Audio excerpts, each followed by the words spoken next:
নমস্কাৰ। মই আকৌ এটা নতুন ভিডিঅ' লৈ আপোনালোকৰ মাজলৈ আহিছোঁ।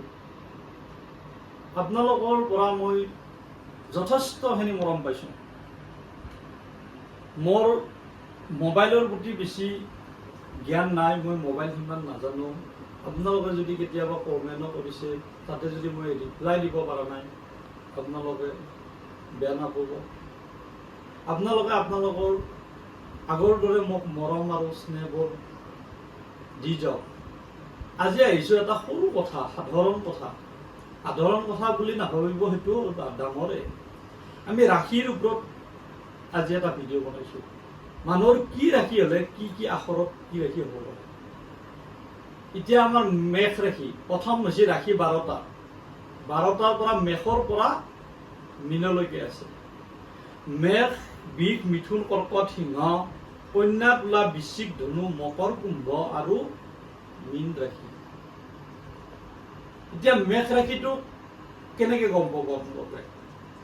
যাৰ অ আখৰত আৰু ল আখৰত, আদ্য আখৰত নামকৰণ আছে, সেইটো আপোনালোকৰ মেষ ৰাশি হ'ব। আৰু দ্বিতীয়টো হৈছে আমাৰ বৃষ ৰাশি।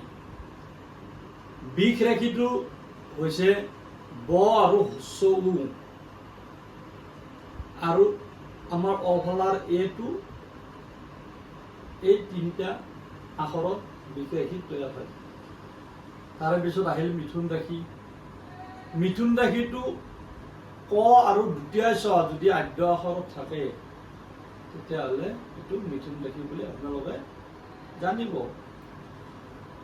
চতুৰ্থটো হৈছে আমাৰ কৰ্কট ৰাশি। কৰ্কট ৰাশিটো হ আৰু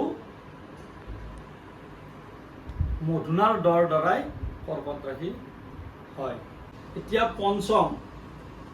পঞ্চমটো হৈছে আমাৰ সিংহ ৰাশি। সিংহ ৰাশিটো ম আৰু মধুনাৰ তৰ দ্বাৰা, আদ্য আখৰৰ দ্বাৰাই সিংহ ৰাশিটো হয়। ষষ্ঠটো হ'ল কন্যা ৰাশি। কন্যা ৰাশি প আৰু থৰ দ্বাৰাই হয়। সপ্তমটো হৈছে তুলা ৰাশি। তুলা ৰাশি আপোনালোকে জানে ৰ আৰু তৰ দ্বাৰা হয়। অষ্টমটো হৈছে আমাৰ বৃশ্চিক ৰাশি। বৃশ্চিক ৰাশিটো হৈছে ন আৰু 29টাই জৰ দ্বাৰাই হয়। নৱমটো হৈছে ধনু ৰাশি। ধনু ৰাশি ভ আৰু ধৰ দ্বাৰাই হয়। দশমটো হৈছে মকৰ ৰাশি। মকৰ ৰাশিটো হৈছে বৰকাই জ আৰু আমাৰ কৰ ওচৰত যি থাকে শটো, সেই শটোৰ দ্বাৰাই হয়। একাদশটো হৈছে আমাৰ কুম্ভ ৰাশি। কুম্ভ ৰাশি হৈছে গ, তালিব্য শ, মধুনা শ দ্বাৰাই গঠিত হয়। আৰু মীন ৰাশি হৈছে দ আৰু প্ৰথম চৰ দ্বাৰাই গঠিত হয়। এনেকে আপোনালোকে ৰাশিবিলাক নিজে নিজে জানিব পাৰিব। ইয়াৰে পিছত আমি গণৰ বিষয়ে আহিম। গণ আমাৰ 3টা গণ থাকে। দেৱগণ, দেৱাৰীগণক ৰাক্ষস গণ বুলি কয়, আৰু মনুষ্যগণক মানৱ গণ বুলিও কয়।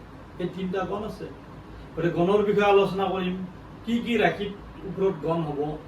তাৰপিছত আমি অস্থিৰ বিষয়ে আলোচনা কৰিম, আৰু ভাবিছোঁ ভৱিষ্যত আমাৰ সৰু সৰু ছোৱালীবিলাকৰ যেতিয়া শান্তি পুষ্পিতা হয় বা প্ৰাক পুষ্পিতা বা শান্তি বিয়া গণনা, এই বিষয়ে আলোচনা কৰিম বুলি ভাবিছোঁ।